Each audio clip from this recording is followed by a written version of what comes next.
இனி வீட்லயே பானிபூரி செய்யலாம் எல்லாரும். ஆச்சி பானிபூரி கிட்.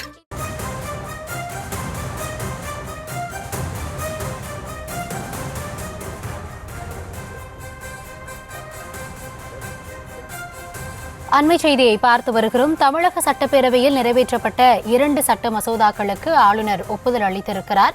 அது குறித்தான ஒரு அண்மை செய்தியை தற்பொழுது பார்த்து கொண்டிருக்கிறோம்.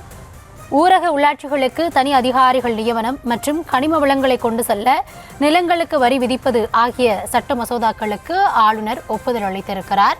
அது குறித்தான ஒரு அண்மை செய்தி. தமிழக சட்டப்பேரவையில் நிறைவேற்றப்பட்ட 2 சட்ட மசோதாக்களுக்கு ஆளுநர் ஒப்புதல் அளித்திருக்கக்கூடிய நிலையில் அது தொடர்பான விவரங்களை பார்த்து வருகிறோம். கூடுதல் விவரங்களுக்காக இணைகிறார் நம்முடைய செய்தியாளர் பாரி கார்த்திக். விரிவான விவரங்களை வழங்கலாம்.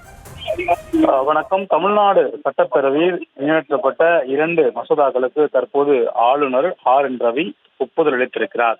குறிப்பாக தமிழக அரசின் சார்பில் 2 மசோதாக்கள் அனுப்பப்பட்டிருக்கின்றன. அந்த 2 மசோதாக்களில் கடந்த ஜனவரி மாதம் அனுப்பப்பட்ட உள்ளாட்சி அமைப்புகளுக்கான பிரதிநிதித்துவம் என்ற அடிப்படையில் ஊரக உள்ளாட்சிகளுக்கு தனி அதிகாரிகள் நியமனம் செய்யும் மசோதாவிற்கு ஆளுநர் ரவி ஒப்புதல் அளித்திருக்கிறார். அதே போல தமிழ்நாடு அரசு கடந்த டிசம்பர் மாதம் கொண்டு வந்த கனிமங்களை கொண்டுள்ள நிலங்களை வரி விதிக்கும் மசோதாவுக்கும் தற்போது ஒப்புதல் செய்யப்பட்டிருக்கிறது. குறிப்பாக அந்த கனிமங்களுக்கு கூடுதல் நிலங்கள் வரி விதிக்கும் அந்த மசோதாவும் தாக்கல் செய்யப்பட்டது. அந்த மசோதா கிட்டத்தட்ட கடந்த டிசம்பர் மாதம் தாக்கல் செய்யப்பட்டது. தமிழக சட்டப்பேரவையில் கடந்த டிசம்பர் மாதம் தாக்கல் செய்யப்பட்ட அந்த மசோதாவிற்கும் ஆளுநர் தற்போது ஒப்புதல் அளித்திருக்கிறார். மேலும் தமிழக சட்டப்பேரவையில் நிறைவேற்றப்பட்ட அந்த 2 மசோதாக்களுக்கும் ஆளுநர் ஒப்புதல் அளித்திருக்கிறார். ஊரக உள்ளாட்சிகளுக்கு தனி அதிகாரிகள் நியமனம் செய்யும் மசோதாவிற்கும் அதே போல கனிமங்களை கொண்டுள்ள அந்த நிலங்களுக்கு வரி விதிக்கும் மசோதாவிற்கும் தற்போது ஆளுநர் ரவி அவர்கள் ஒப்புதல் அளித்திருக்கிறார். தமிழக அரசு கடந்த ஜனவரி மற்றும் டிசம்பர் மாதங்கள் 2 மசோதாக்கள் ஆளுநருக்கு அனுப்பப்பட்டன.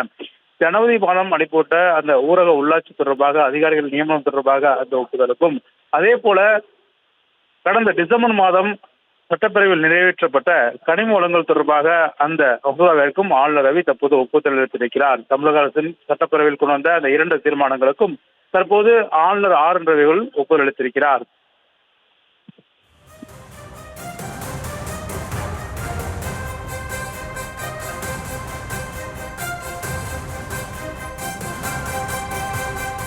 விவரங்களுக்கு நன்றி பாரி கார்த்திக். இனி வீட்லயே பானிபூரி செய்யலாம் எல்லாரும். ஆச்சி பானிபூரி கிட்.